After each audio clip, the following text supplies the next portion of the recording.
The body of a migrant worker from Tripura was recovered under mysterious circumstances from his rented accommodation in Chennai, Tamil Nadu, late Thursday night.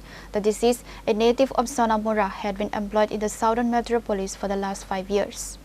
The youth has last visited his family back home in Tripura approximately 4 months ago. He reportedly spoke to his wife over the phone during the day, with no initial signs of distress recorded.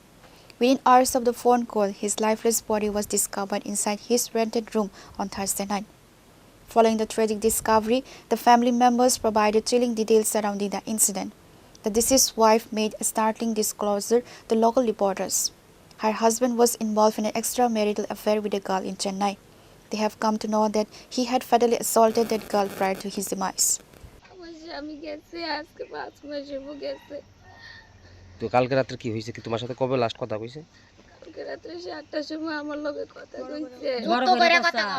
আমার লগে ভালোই তো কথা কইছে, কোনো ঝগড়া নাই, কোনো কিছু নাই।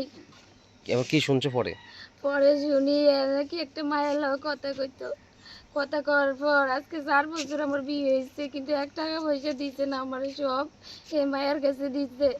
কোনজন মায়ের কাছে টাকা লেগে চাপ দিতে, মায়া হয়তো মার্ডার করছে আমার স্বামীর। হ্যাঁ কি স্যার নাকি তার ঝুলন্ত অবস্থা পাওয়া গেছে? পাওয়া গেছে। কে খবর দিছে আপনার? একটা জেলে দিছে। ওখানে থাকে না?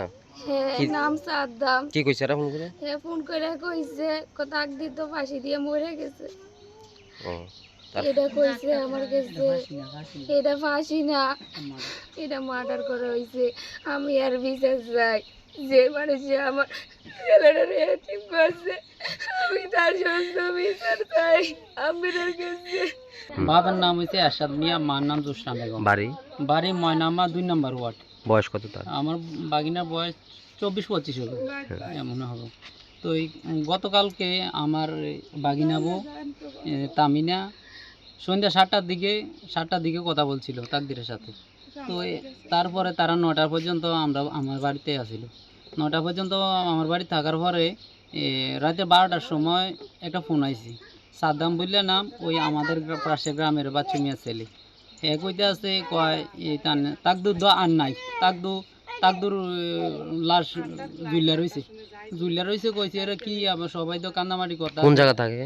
তাকদু থাকে চেন্নাই থাকে। তারপরে কান্নাকাটি কথা আছে, একটা ফটো পাঠাইছে রে, দেখা গেল এখানে মারের দাগ আছে, এখানে কন্ড চুলিয়া গেছে, আর এই জায়গাটাতে কপালটা ভিতরের দিকে যা গেছে মারছে দে, এটা মার্ডার করা হয়েছে, এটা কিন্তু আত্মহত্যা না। আমি প্রশাসনের কাছে সুষ্ঠু তদন্ত চাই, আমার ভাগিনার সুষ্ঠু বিচার চাই। তারপরে অন্য ছেলেরার সাথে মানে যোগাযোগ করার পরে শুনছি একটা মাইল সাথে নাকি তার সম্পর্ক। তো মায়ের সাথে সম্পর্ক, বাড়ি তো মানে টাকা পয়সা এমন কিছু দিতে পারছে না, ওইটা এমন দিছে। আমরা তো আর আগে এত কিছু তো একটা ফ্যামিলিকেও তো এত কিছু জানি না, তো ওই কথাবার্তা কনের পরে না সবটা জানছি। তাই না যাচ্ছি একটা মেয়ে ওই চক্রান্ত করে আমার তারে মারা হয়েছে। মেয়ের বাড়ি কোন জানেন, কিছু খবর পাইছো? মেয়ের বাড়ি সোনামুড়া, অন্যরা ছেলেরা বলছে সোনামুড়া বলছে। মেয়ে কি ওইদিকে থাকে না এদিকে আছে? মেয়ে এদিকে থাকে, এদিকে থাকে, ওইদিকে লুক দিয়ে মারাইছে। আমার বাগিনা এটা আত্মহত্যা না, এটা মার্ডার করা হয়েছে। তার বউর সাথে আমরা কোনো ঝামেলা হয়নি বাড়িতে? বউর সাথে আমরাও ঝামেলা দেখছি না। আমরা কালকে আমার বাড়িতে আসিল 7টা, প্রায় 9টা থেকে 9:30 পর্যন্ত আমার বাড়িতে আসিল। তার চেন্নাই কবে গেছে? চেন্নাই গেছে তাই আজকে তো 4-5 বছরে চেন্নাই করে, ও যায় আবার আসে, এখন বার গেছে 4 মাস হয়েছে। Local authorities and Chennai police are currently coordinating to investigate the precise sequence of events. A post-mortem examination is underway to ascertain the exact cause of death, while police verify the family statements regarding the alleged domestic assault. Bureau Report, Chini Khora.